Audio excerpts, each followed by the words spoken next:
Good morning and welcome to Mastering the Art of Real Estate. I'm your host, Debbi DiMaggio. Today we are here with Marc Hernandez out of Beverly Hills. He'll tell us all the areas he specializes in, and he'll tell us all about his thriving business in and around LA. Welcome, Marc. Thanks for joining today. I'm so excited you're here. There he is. So let me introduce Hey, Marc. Debbi, can you hear me? Yes, now I can hear you. Oh, sorry. There. I'm good at interrupting things. Good, we're there. So we're going to introduce you and then we're going to get started. Marc Hernandez is one of the most Okay. empathetic, innovative, conscientious, and connected agents in the real estate industry today. Ranked among the top 1.5% of real estate agents in the US, Hernandez's impressive roster of clients includes accountants, actors, attorneys, digital media executives, directors, producers, showrunners, tech professionals, TV writers, and the like. He has been featured on the homepage of the California Association of Realtors website, included in various luxury and business publications, and seen on Bravo's TV's $1 Million Listing in Los Angeles. Hernandez's ultimate mission is to differentiate himself by demonstrating more ethical, professional, and refined standards of conduct in the real estate profession.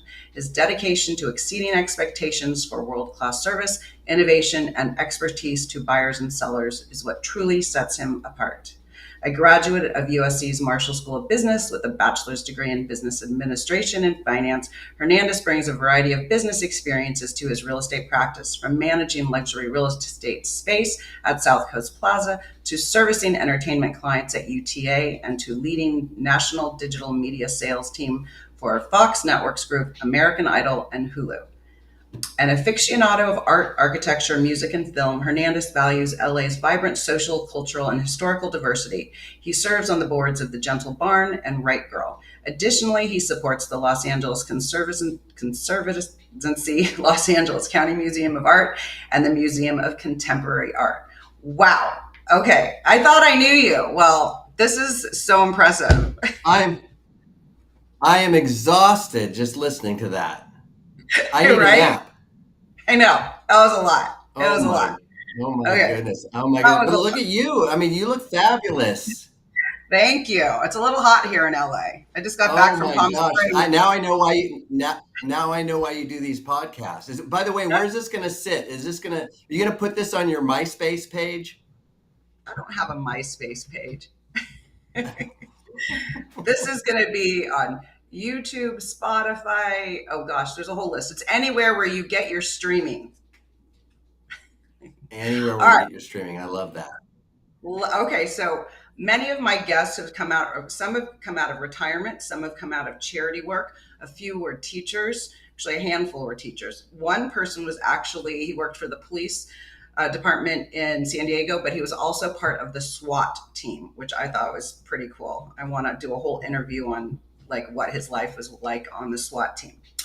One of my favorite things is getting to know other agents like you. I met you through a mastermind. I did a podcast with Sean Kunkler, who you also did one with, and that's how we got to know each other in a mastermind. And so I'm so excited to know you. And hopefully we will see each other in person because we talk all the time, but I've never gotten to actually see you in person.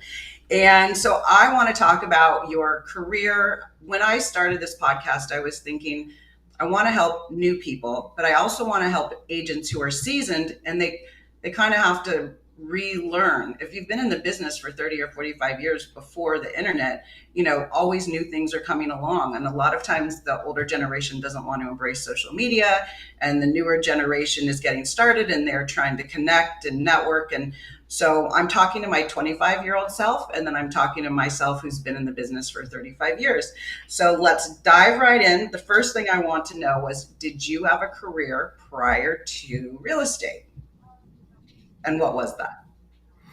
I did. I did. As a matter of fact, I had maybe 2.5 careers before real estate. Right out of college, I got my real estate license at the advice of one of my professors who said it might be a good thing to have in case I ever wanted to buy a house. So I thought, all right, sounds good to me. So I went out and got my license, and I was hanging out with a bunch of friends. This is post graduating from USC. A lot of their fathers were in the development business, commercial development, high-rise office buildings, retail centers, industrial parks, and birds of a feather with all my friends. I ended up getting into the commercial real estate brokerage business.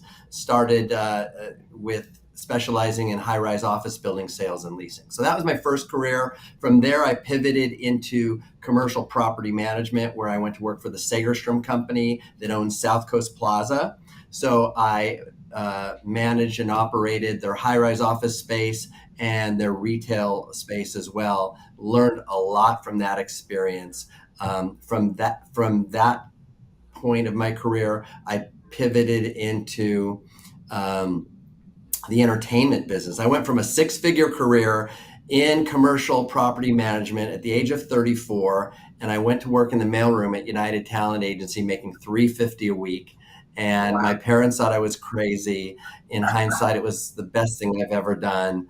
If you've ever watched Entourage, you kind of know the world that I lived in at that time. But it's really helped me now in real estate, because a lot of my sphere of influence comes from the entertainment business, writers, producers, actors, directors, etc. After the mailroom at UTA, I became a literary manager, represented screenwriters and directors for film and TV, worked for a company doing that. And then I jumped away from them, and I started my own company, Crescendo Entertainment Group. And you're talking to the group. And it was me, myself, and I for 3 years. First year was good. Second year was a lot better. And then the third year, there was a writer's strike, and my business somewhat imploded. And from that point on, I saw this is about 2004, and entertainment was kind of transitioning from the cinema screen to the television screen and the laptop. I mean, from the desktop screen and the laptop screen, and eventually the mobile screen.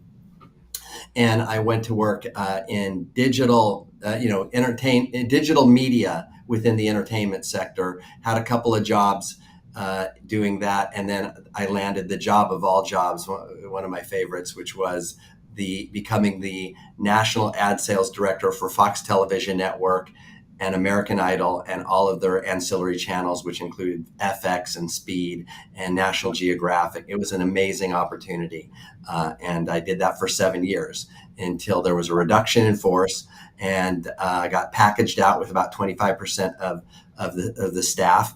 And at that point, it was kind of an eye-opening that corporate life doesn't last forever, and I wanted to do something that could leverage my skill set in sales and marketing and agency, and also help people on as mass a scale as possible, but yet also something that had a shelf life where I could do it well beyond my 50s, and then into my 60s, and then 70s, and do it with the freedom to do it anywhere I want to do it and with whomever I want to do it. And that's what led me to where I am now. And that's my story, and I'm sticking to it. So how long have you now been in real estate for?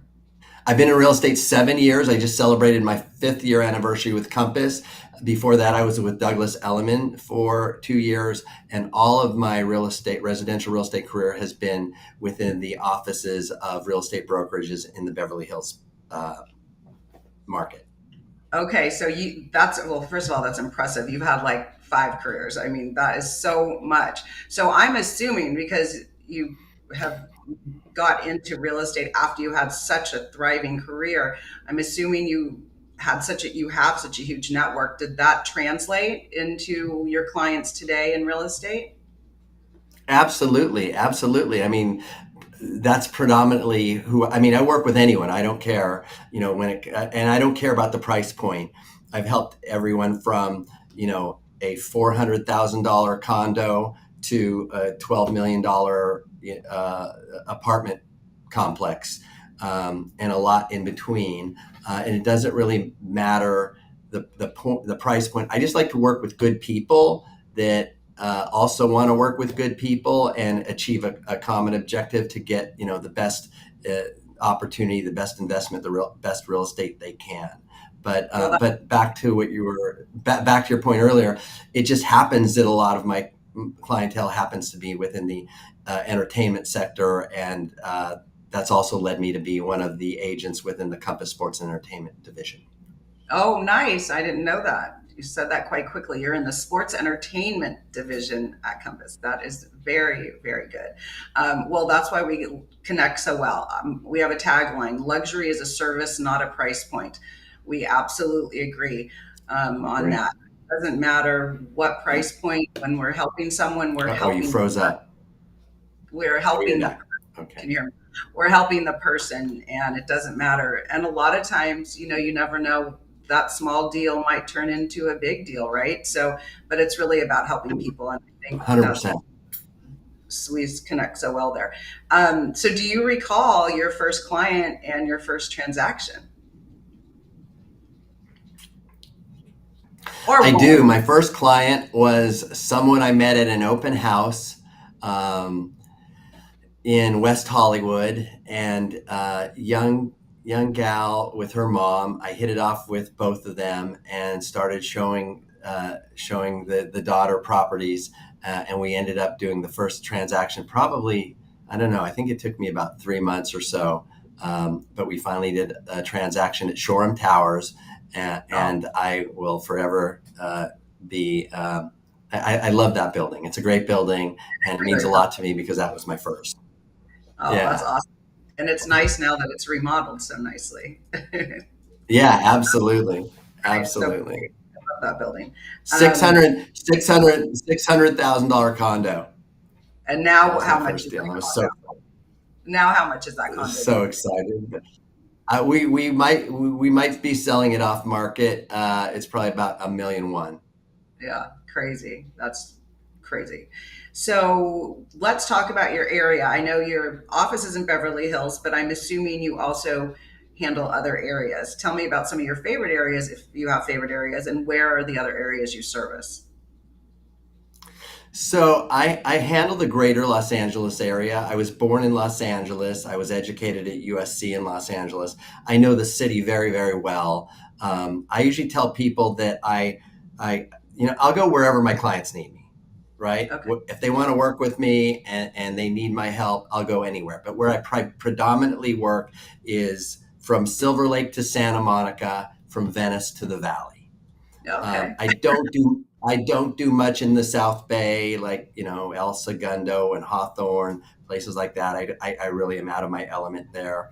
Uh, Same thing goes for Palos Verdes Peninsula, and probably the same for Malibu, but Venice, Santa Monica, Brentwood, everything all the way to downtown LA. That's where I play.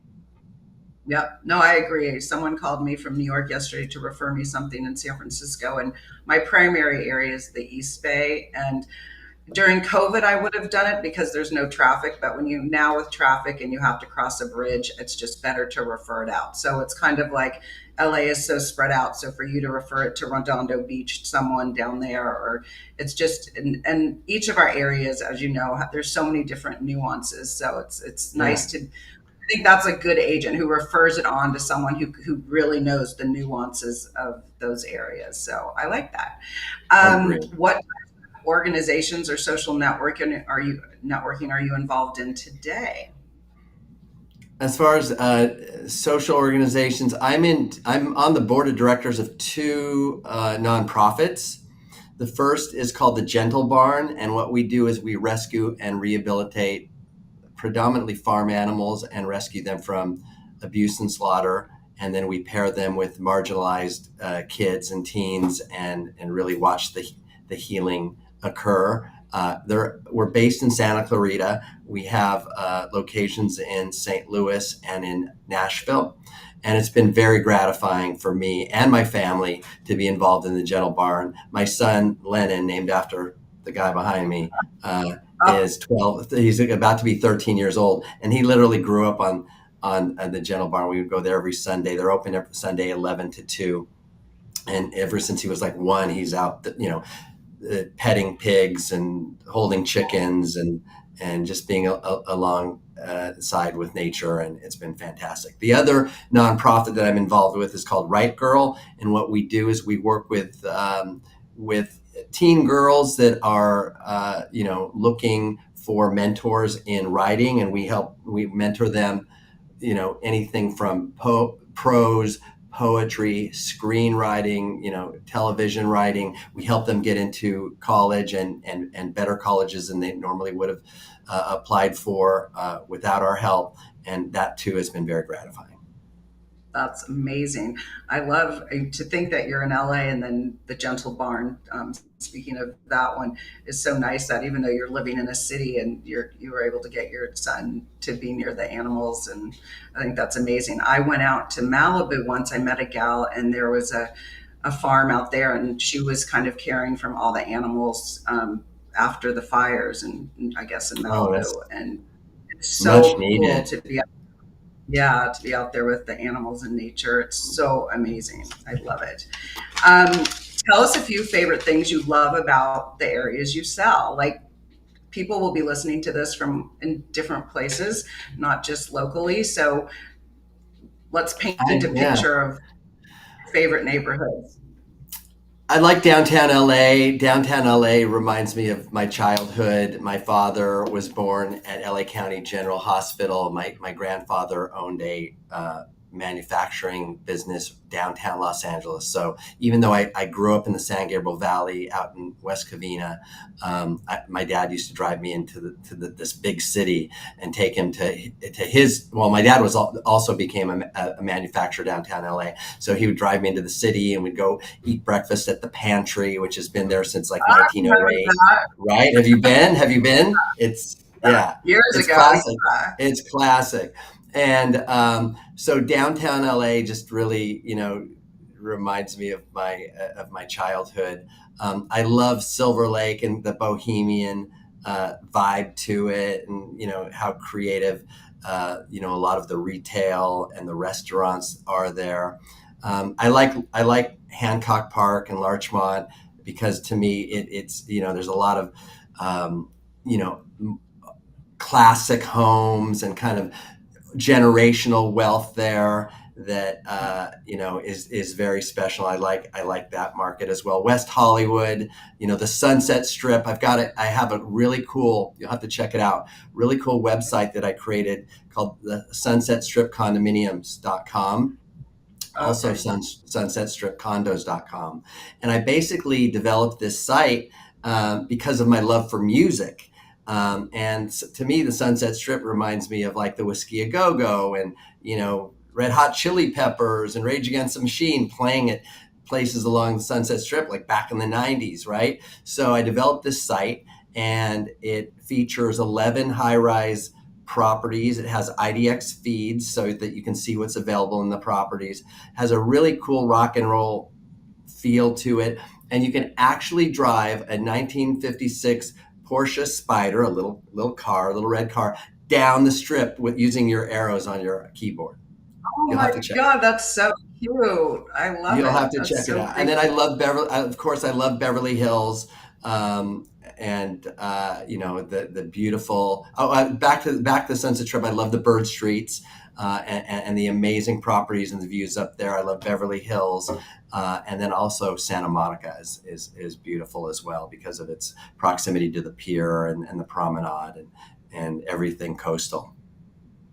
You covered it all. That's what's so great about LA. You can get whatever you want. If you want beach, if you want to hike, if you want a modern condo, or if you want like a beautiful Hancock Park home. Hancock Park, I lived there when I was 25, and Hancock Park is very similar to the town I grew up with in Piedmont in Northern California with the older homes, and Oh, Piedmont is so nice, very nice. uh, I first worked at Coldwell Banker in Hancock Park on Larchmont when I got my license. You did? Oh my gosh. Who was there then that's still around now? I just remembered the reason why I remember the managers because his name was Maggio. He was the manager of the Coldwell Banker, Wow, and my okay. last name is DiMaggio. But they were Oh, all very pretty good. much local people that had grown up there. And I didn't stay very long because I was engaged to be married and I didn't want to get married. So I moved north to escape. Runaway bride. Exactly. All right, we're going to take a quick commercial break and we will be right back with Marc Hernandez of the Beverly Hills, Greater LA area. Thank you. Mike Zorek, a three-time California state champion in Greco-Roman wrestling at 114 pounds. Mike, blind since birth, was born in Hartford, Connecticut. He was a six-time national placer, including 2 seconds, 2/3, and 2/4. He also won the Veterans Folk-Style Wrestling twice at 152 pounds. In all these tournaments, he was the only blind competitor. Nancy Zorek, a creative spirit whose talents have taken her to the stage and into galleries and exhibitions in several states. Her father, a commercial artist who shared his instruments with his daughter and helped her fine-tune her natural abilities, influenced her decision to follow in his footsteps. Ms. Zorek has enjoyed a fruitful career doing what she loves. Listen Saturday mornings at 12 Eastern for the Nancy and Mike Show for heartwarming stories and interesting talk on the BBM Global Network. Are you struggling to care for elderly parents or a spouse? Do you wonder if being a caregiver is making you sick? Are you worried about taking time off work to care for elderly parents and balance work, life, and caregiving? Has caregiving become exhausting and emotionally draining? Are you an aging adult who wants to remain independent, but you're not sure how? I'm Pamela D. Wilson. Join me for the Caring Generation radio show for caregivers and aging adults, Wednesday evenings, 6 Pacific, 7 Mountain, 8 Central, and 9 Eastern, where I answer these questions and share tips for managing stress, family relationships, health, well-being, and more. Podcasts and transcripts of The Caring Generation are on my website, PamelaDWilson.com, plus my caregiving library, online caregiver support programs, and programs for corporations interested in supporting working caregivers. Help, hope, and support for caregivers is here on The Caring Generation and PamelaDWilson.com.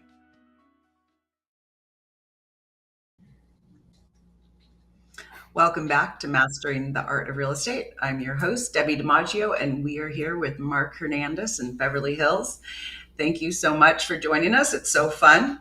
Okay, we're going to go into growth strategies, technology, and transactions. Can you provide any tips for new agents entering the real estate business? Start drinking heavily. 2 martini lunches. There you go. That'll do it. No, don't do that. Okay. I think the advice that I'd give new agents is you get out there.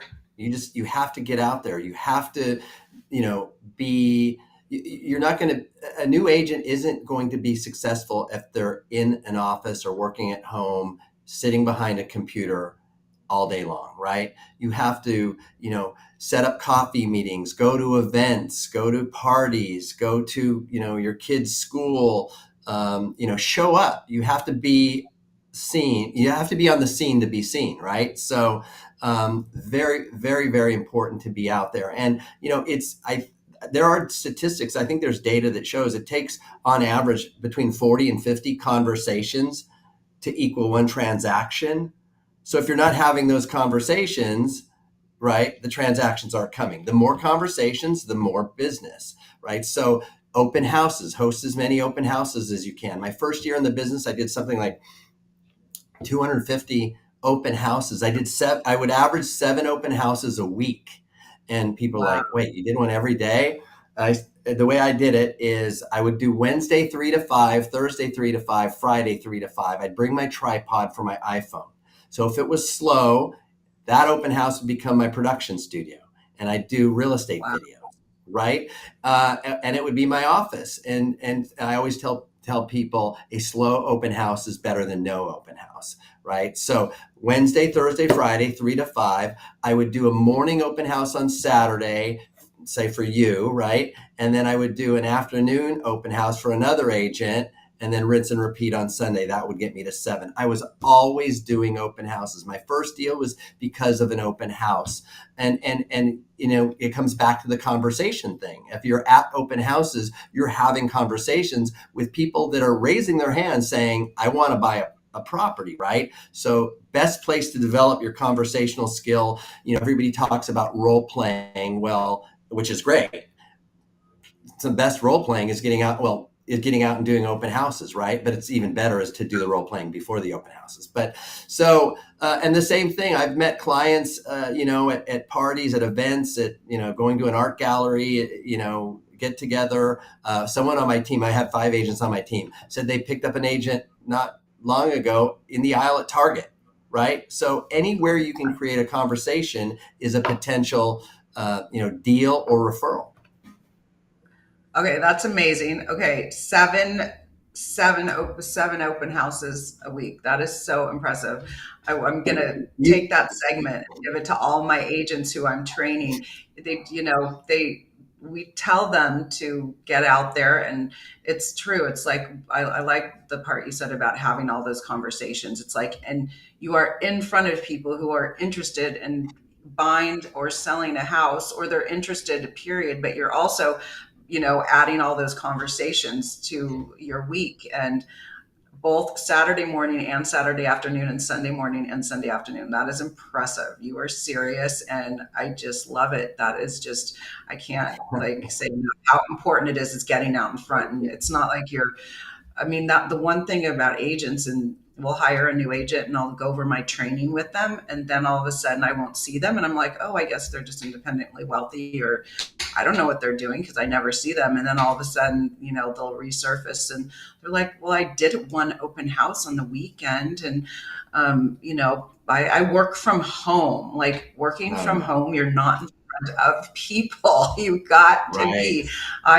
And one of the things you said is showing up. It's like, one of my things is show up, be present, engage. You've got to be out there at all times. You never know what's going to happen, but there are kind of the more negative people, or the people who are the agents who think they're trying, but they're really not putting effort into it. It's all the time, right? I mean, you're just on all the time, and it doesn't necessarily translate to a deal every time, but you're just kind of laying those bricks and you're stacking on top. So I love that. Thank you so much for sharing that. And look, there's a lot of, I'm not trying to sound negative here or anything, but there are a lot of lazy agents out there. There's a lot of lazy. I remember I was working at Element, and it was, maybe my second year in the business, and there was an open house in Eagle Rock. And so from Beverly Hills to Eagle Rock, right? That's a good 45-minute drive. Yeah. And I remember hustling up an open house, and there was a young gal that was working in the office. I said, hey, you want to do the open house with me this Sunday? We'll do it together. We'll split the buyers, right? She's like, oh yeah, let's do it. And then like the morning of, she's like, I looked on the map and it's 45 minutes away, and I think that's a little too far. And so I'm like, all right, very cool, very good. I went to that open house that day. Sure enough, picked up a buyer, had him in escrow 7 days later. We would have split it. It was like a $1.3 million buyer. That's amazing. I know. Right? It's the excuses. Like, I don't even know where these excuses come from. It's like, that's just not, and clearly you're like, no, that doesn't cut it. And one last thing on the open house thing. When I was doing 7 a week, you talked about mastermind earlier, and that's how we met, right? I formed a mastermind with 2 other agents. One was in San Diego, one was in Orange County. We would go do a weekly call, the 3 of us. We called ourselves the open house guys, and we made a chart, like, how many did you do, and then we'd reconvene every week, right? And we were hustling, we were competing, and we were sharing intel and best practices, and it made us better. So if someone finds it's hard to get the inspiration or the knowledge or the scripting or whatever, then form a mastermind with other people that have the same interest, and do your own open house mastermind and go out there and crush it.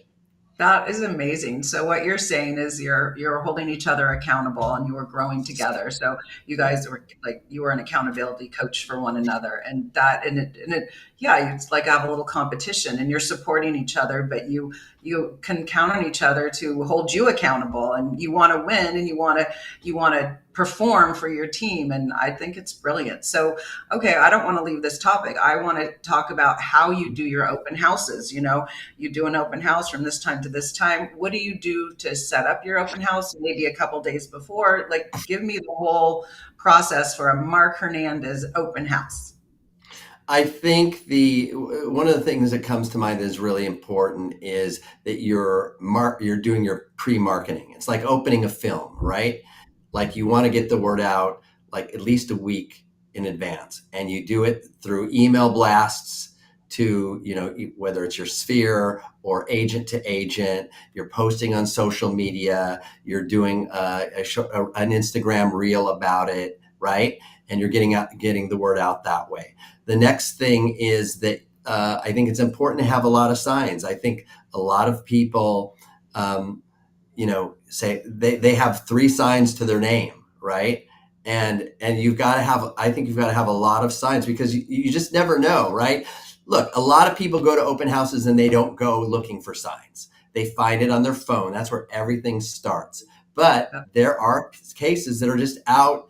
There are people that are out looking, just like when you look for an apartment, right? A lot of people just drive and look in the neighborhoods they like, and they go, oh, there's a sign, we'll check that out. Or maybe it's a neighbor that lives in the area and they go, oh, there's a sign and it's on my street and I'm going to go talk. And next thing you know, you're picking up a seller, lead in a listing, right? Absolutely. And it's free advertising. Sorry to interrupt you, but it's free advertising. It's totally free advertising. And the more they see your sign, the more they see your brand, then there's recall, and that continued branding only helps you in your endeavors, right? Right. I like to do, and I don't always do this, but I like to do open houses and have some kind of entertainment factor. So in the past, I'll have, maybe a musician or a DJ, or I'll even sometimes make a really cool custom playlist that kind of I feel fits the house. Because Nice. I love music. I love music. I think you have to have a great sign-in process. There's a lot of people that put down a piece of paper with gridded lines, and they have a bank pen, and they're like, here, would you mind signing in? And I think it's got to be a little more sophisticated than that. At Compass, we have an amazing open house tool that you set it up on your on the iPad. It shows photos of the property, and then as people come in, when you ask them to sign in, there's an agent tab. So are you an agent? Then here they sign there. Or if they're a buyer, they click on that. Then it asks them just a few questions. Are you represented? Do you have are you an agent? Phone, email. And I think it's important to get that information. And some people are just very lax about it. They just kind of sit back and let people walk into the house. Look, if that were your house, would you just let strangers come in, and not have any registration as to who they are? What if there was some kind of a crime or something, a liability that happened? You'd have no recourse or no way to contact people. I once there was an open house I once did when someone was given some major attitude and they just didn't seem right, and I literally didn't let them come into the open house, right? So I think when you're sitting that open house, you're well, of course you're the agent for the client, but you're like the owner temporarily, right? So you have to protect it, and that means making sure people are qualified to enter, and qualified to enter means getting adequate information. Well, that's absolutely true, because right now I know there's been a lot of things happening, maybe not a ton, but where agents are getting accosted. Horrible. So you have to be so careful. Let's jump to safety. What are you doing, or what are agents doing to protect themselves with the things that have been happening? I'm not too sure. I think that's kind of out of my wheelhouse a little bit, but I think just my opinion, I'd say, if the house is not in a dense area, right? Like maybe it's up windy roads up in the hills and it's kind of remote and you couldn't hear someone if they screamed or whatnot, I would definitely consider, a tandem open house, like bringing someone else in. So you have 2 people in the open house for sure. Yeah. I think that's the first thing that comes to mind. Yeah. And then one other real quick on the open house. Yeah. on an open house process. I think there's a fine line between showcasing the property and letting them have space to walk the Yeah. property, but then re-engaging at the opportune moment to give little highlights and whatnot. And I see some people that they just have a laissez-faire, let them go do everything, and they never even check in. Then I've seen other people where they're like following around like a puppy dog, right? And I think there's a finesse to it. Okay, so that's good to know because I'm not, so when I'm bringing on new agents, I'll say you can come with me to an open house, and then I want you to go with other people because everyone does it differently. You'll learn your own style, right? So for me, I'm not aggressive. I want people to feel comfortable, and I want to introduce myself. Hi, my name's Debbi DiMaggio. Welcome. Come take a look. Basic information about the house. Feel free to wander. And if you have any questions, get back to me. But I never follow them around. It's so weird. I think when people are following them around, like I know when I want to look at a house, I don't want people on my tail. I want to look at the house, No, I and I'll agree. come back. And I think when someone comes back and they want to engage, then there's your opening to engage. So it sounds like I'm doing okay. And that's how you do it. You don't follow them around and ask them a No. bunch of questions. Okay. No, I always find I don't do that. I don't follow them around, but I always I'll give them, 10 minutes or so, and then I'll know this in advance. Like say they go upstairs and they're looking, and I'll know that there's that one little like nuance, like, something in a room that they should see, and I'll pop back in. Oh, did you notice the blah, blah, blah? Isn't this fantastic? And then they're like, yeah, that is really cool. And I'll maybe make a story. Yeah, they did X, Y, and Z to this when they rebuilt it. And then I'll back out. Right. So Right. just a quick pop in and a little highlight and then back out. I think you want to make sure they know that you're there for them. You're not going to Yeah. be overbearing, That's but the, make them feel yeah. comfortable. They're, especially the neighbors. When the neighbors come into the house, they're like, "Oh, I'm just a neighbor." And I always say, "Well, neighbors are people too. They're welcome to come and look." And I try to make them really feel comfortable because oftentimes those are sellers that are going to sell one day. So I always try to make them, I mean, they're people, so I want to make anyone comfortable, but especially when the neighbors come because they're, "Oh, we're just a neighbor." But Right. those are, so it's really, and it's great. No, Yeah. You don't want to so smother them, but you want to fill them, you want them to feel at least somewhat attended to, right? yes, absolutely, absolutely. So you do the week before, you send out newsletters, you get prepared, you do a lot of signs because signs are free. And yes, some people will just stumble upon it and then they pop in. Sometimes they actually do buy the house. And then during the open house, you're attentive but not overbearing. So now One, yeah, I was oh, going to real ask. quick, real quick, Yeah, real quick. And, I hear a lot of, and I'm sure you've heard this too.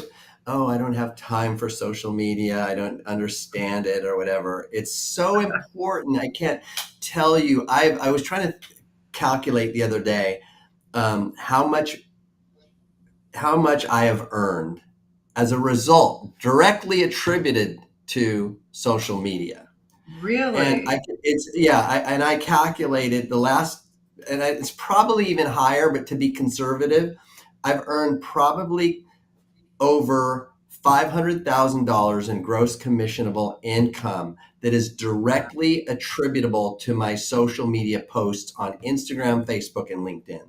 And the reason I interrupted you, I'm sorry, a moment ago, is that I remember this condo I had over on Gordon in Hollywood, and I posted. I found the right photo. I did kind of a cool Wes Anderson kind of Helvetica medium overlay over the photo, right? And I said a little story or something in it. I mean, when I say story, written, a little blurb, something. And I posted it on Instagram. And literally 10 minutes later, I get a call from that post from an agent at Douglas Elliman that no, or were we at Compass at that time? I forget. Anyway, I digress. Anyway, we were both at the same brokerage. He said, "I just saw your post." He says, my clients want to see it." We were in escrow within a week. One Wow. post. That's amazing. Actually, that is true. I don't really think, and I want to hear a few more stories on the social media because I think it's important. I don't really, I do a lot of social to put it out there because I feel like you've got to put the energy, you've got to put it out there, you've got to keep pushing your listings out there. We do a lot of listings, so I'm constantly having something to post. But There was one time I remember now. It was a rainy day and the stagers were getting the house ready, and it was across the street from my own house. So I stopped over just to, watch the stagers. And I did a story or something. And one of the agents saw this, that it was coming and it wasn't on the market yet. And she's like, I saw your post. I should, sure, come on up. And we put the deal together. So you're right. I don't see It it happening works. a lot to me, but I know it's super important and I love it. And I love it's like my creative side. It's so fun. But give me some more stories. That is so awesome. Give me another social media story. Another social media story. What can I tell you? I need I need to do more video. I think video is important, and I'm not practicing what I preach quite yet. But I tell people video first marketing. I've seen it work for others. Yeah. I'm still kind of maybe within my own head too much about what's my angle, because I like to do everything different. I'm Yeah. not right. I'm like, remember back I'm going to date myself. 7 Up was the Uncola. That was Oh, their yeah. marketing thing. They were the Uncola, right? So That's, I want to be different. I have to be different, and I can't do everything, the way everyone else does it. So trying to find my angle on video, but I tell people they should do it all the time, as much as possible, because at the end of the day, what you are selling is your true, authentic, genuine self. People absolutely. don't want to work with people that they don't know, like, or trust. Exactly. It drives me crazy when I see someone posting on their social media, on their feed, say their Instagram feed, and all you see is house, house, house, house, house. And you know nothing about that agent, right? If you had a pizza restaurant, would you show a pepperoni pizza or whatever different types of pizza on every grid? Because I just want to I just get so bored of that quickly, Yeah, right? right. So people want to know. Oh, I think I just got a cramp in my Oh, calf. Hold on. Okay, yeah, we worked that out. Okay, so people want to know who they're working. I mean, if they're going to hire you to be their agent or me as their agent, they want to know a little bit. They want to know a lot about who you are, what you like, what your interests are, how strong you are going to be as far as protecting and defending them in a transaction, right? They want to know your interests, because that'll tell them if you're kind of their tribe and they would want to, hang out with you or have a meal with you. So, if you check out my Instagram is the Marc Hernandez. And if you look at, I get a lot, I'm not trying to flex, but I get a lot of comments. People go, oh my God, I love your Instagram. I love your marketing. Da, da, da. And it's yeah. because I think if you go there, you'll see, I think of it as a collage. It's my life collage where I put Yeah. things about travel, or, I'm meeting someone, for a drink and we take a photo, or it's, an album I'm listening to, at the time, and family photos. I try to really I want people to go to my Instagram, because then they'll say, I could see myself working with that person. Right. Right. Whereas if it was just all homes, they don't know who they're working with. Well, I kind of feel like I confuse people because no one ever knows, as you know, no one ever knows where I am at any given time. Oh my But God, you are a little whirlwind.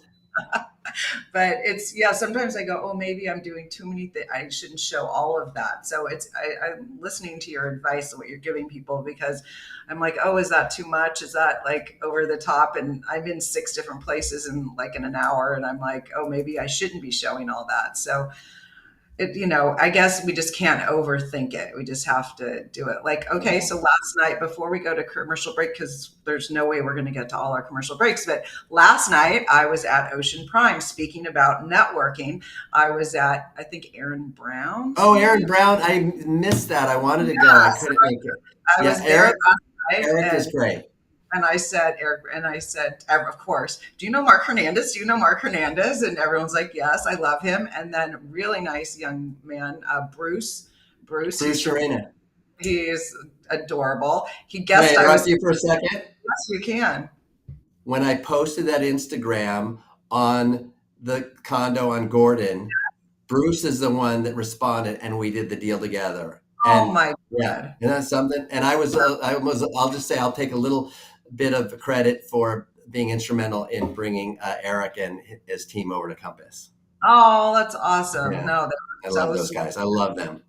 Oh, they felt the same about you. So yeah, it's networking, out meeting people, and literally and I met him last night, super nice. I was talking to Bruce, and then just this morning as I was on my walk, I texted you, do you have a tile guy? I texted Bruce, like, do you have a tile guy? I mean, it's so great working with other agents and getting to know other agents. My girlfriend said, well, is it weird if you come to their mixer because they're other realtors? And I said, no, we all work No, together. I know people just don't get that. Our best people friends don't are get it. This exactly. is a highly collaborative business. Exactly. There's a lot of agents that think of it as being competitive. It's like it takes two to tango, right? You can't get a transaction done unless you have a buy side and a sell side agent. And if they're at arms from the start, you may not make that deal. So I don't get the you know, what One, is yep. it? The My yeah, uh, you get it. agents colleagues, not competitors. Right. We work together. We collaborate. Like you said, there's a buy side, there's a sell side. We all have to work together, and it makes it so Yeah. much fun. And we all are very similar personalities for the most part. We're all outgoing and like to have a good time and like to help our clients. So, all right, we're Right. going to take a quick commercial break. We'll be Quick right back. break. Another All 10 right. minutes with Mark. All right. We'll be right. Dr. RC will share extraordinary resources and services that promote educational success, as well as making a difference in the lives of all social workers, as well as the lives of children, adolescents, and teens of today. She will have open discussions addressing many of the issues that we face about our youth and how being employed in the uniquely skilled profession of social work for over 18 years has taught invaluable lessons through her personal experiences. She will also provide real-life facts, examples, and personal stories that will confirm that why serving as a child advocate is extremely beneficial when addressing the needs of the whole child. Listen live to Dare to Soar, Saturdays, 10 a.m. Eastern on the BBM Global Network, and tune in radio as Dr. RC will provide thought-provoking information that will empower, encourage, and strengthen students, families, and communities across our nation. You can also visit her at soarwithkatie.com. Author, radio show host, and coach John M. Hawkins reveals strategies to help gain perspective, build confidence, find clarity, achieve goals. John M. Hawkins' new book, Coached to Greatness: Unlock Your Full Potential with Limitless Growth, published by iUniverse. Hawkins reveals strategies to help readers accomplish more. He believes the book can coach them to greatness. Hawkins says that the best athletes get to the top of their sport with the help of coaches, mentors, and others. He shares guidance that helps readers reflect on what motivates them. Rediscover and assess their core values, philosophies, and competencies. Find settings that allow them to be the most productive and track their progress towards accomplishing goals. Listen to John Hawkins' My Strategy, Saturdays, 1 p.m. Eastern on the BBM Global Network and TuneIn Radio. Welcome back to Mastering the Art of Real Estate. I'm your host, Debbi DiMaggio, and we are wrapping it up here with Marc Hernandez. I wanted to go back just to close the open house bit. After your open house, what is your follow-up strategy? So after the open house, everybody gets a email thanking them for attending, and then the follow-up strategy, and also the email tells a little bit about how we work with clients, with regard to representing them on that house, how we work with representing them on other houses if they're interested in off-market opportunities, what we call Compass private exclusives, and then follow up with the phone calls, texts, whatever we need to do to stay on it until we can get either let's get on a buyer consultation call. That's the end goal, is to do a buyer consultation. And then if they're not interested or they're represented, we get that, we understand that, we respect that. But it takes a lot of follow-up. And now I'm thinking exactly of what kind of excites me about this is I love following up. I love the pursuit. There's the old phrase in real estate, the fortune is in the follow-up. That's true. And that very first transaction that I did on Shoreham Tower at Shoreham Towers, I remember I would set up a time for a buyer consultation and it would get canceled. And then, I'd call, email, text for weeks, no response. And then I'd finally get, she'd say, okay, I have time now, let's do it. And then I must have been canceled on 10 times. I must have sent emails. I must have sent probably upwards of 50 text, emails, calls, at least. Wow. And they say that the average amount of touches it takes to convert someone to agree to a meeting in this business is 12, but the average agent gives up after 3. Wow. Right? So I stayed on it, and my joke with myself is like, until they tell me to go F myself, right? I'm still sticking with it, right? Wow, you are good. And so check this one out. So I've got an agent on my team, Lucas, and we share a client together. And this client started with us the end of 2022. And we start showing them properties, and I think we wrote an offer on one, didn't work out. And then after about 6 months, they just ghosted us. Like, wouldn't respond to calls, emails, like nothing. And about 5 months later, the client pops up. Oh, sorry, man, I was just kind of busy and da-da-da. Like totally dissed us, right? We didn't say that. Oh, okay, understand. So we start looking again, right? And going out. And then come August of last year, I looked it up in my email yesterday. August of last year, went silent, radio silent, ghosted. So Lucas and I said, we're not giving up. We're going to keep, like, he'd hit the guy with the text and no response. We'd wait a week, and then I'd hit the guy with an email and then no response. And then he'd call him, no response. And then we'd wait, and I'd call, you get the picture, rinse and repeat, right? Yeah. Since August of 2023, we have been ghosted by this client. And since August of 2023, we have consistently kept going until we hear the, hey, go F yourself, right? He just popped up 2 days ago, saw a property, wants us to write an offer, $3.4 million offer we just wrote last night. No way. Oh my God. You got this red gold star for persistence. That is incredible. But there's no competition, relatively little competition to that, because what I mean, agent to agent, because and I'm not saying we're the only ones, there's other agents that stick to it really tough, but the majority of them don't, and the majority of them lose out on the opportunities because they get too much in their head, and they go, oh, they probably don't want to hear from us, oh, I don't want to be a bother, I guess they're giving me the signal that they don't want to. But I've heard many stories, not just internally, but stories from other people that said, they pursued people for years, and then finally the client says, I'm so glad you stuck with me because I was going through something or whatever. There's always another story on the other side and a reason why they're not getting back to you. You can't take it personally. That's incredible. I've never done that. I'm the 3 touch. Oh my God. I have so much to work on after 35 years.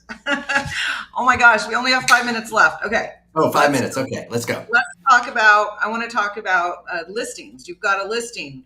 What do you do what are some creative ways you showcase that property other than staging it and getting it ready and making it pretty? What are some things you do to showcase that? You just took a list. The first thing is that it's not rocket science, but I'm always amazed at how many people miss this. It's quality photography, luxury quality photography. There are agents that take shortcuts on the photography, and it shows. It all starts online. It all starts on your phone. If it doesn't look quality and luxury, and it doesn't have to even be a $3 million property. I've seen people shoot real estate photography on their iPhone themselves. I've heard stories of that. Terrible. I've heard stories of agents spending $150 to $250 on, right? photography, and it shows. I use a couple of photographers. I'll give a little shout out. I use Anthony Barcelo and I use Ryan Lahith. Two really good, and there's other great photographers out there. I know And that, and what's the price point? but I pay. I think I pay anywhere on the. It depends on the house and the size, right? But on average, if you look at it's probably between 500 and 1,000 of what I usually spend. Okay. Yep. Right. And here's the thing. If it's a $3 million house or it's a $750,000 one bedroom condo, I'm doing the same luxury photography. I'm not saying, oh, lower price point, so I got to scale it down. No, I want to sell that $750,000 condo like visually as strongly as the $3 million house, right? Absolutely. So don't 100%. skip photography. And then Yeah. also, if you're working with photographers that are well known, there's some really cool like collaborative social media moments where you can tag each other, and their clientele sees your property, and your clientele sees them as photographers, and it raises the tide for all boats, right? So I think there's definitely value there. Also, another thing that gets me is copy. I love to write. I would consider myself maybe not be great, but I'm a writer. I like to write, whether it's prose or poetry, or I've written some songs. Or I like the written word. And I see so many people. This is a lot of the agents follow that herd mentality. Like, oh, Debbi and Marc did it this way, so I'm going to do it exactly like them, so it must be good, right? And everybody's been doing that for like generations, and we still have light and bright kitchen, and the stuff like this, that it's like no thought. So when I write my copy for a property, whether it's a condo or a home, I want to write it in a way that evokes emotion, that tells a story. And some of my inspiration for copy has been really nice, like high-end hotels and resorts, right? Yes. Read the brochure for Mandarin Oriental, right? Or you read the brochure for, the Waldorf Astoria in, where are they, in Punta Mita or somewhere down in Mexico, right? You open that and you read, and the words that they use and the emotion that it evokes, right, just makes you want to be there, right? And you visualize it. You see it. I want people to visualize it, and I like to throw in an SAT word here and there, right? I like to throw in a word that they're going to go, wait, what's that word? I'm going to look it up, because then it shows a little differentiation that you're thinking about these things, right? So luxury photography, luxury emotion evoking copy, lots of Instagram stories, and if you can do videos.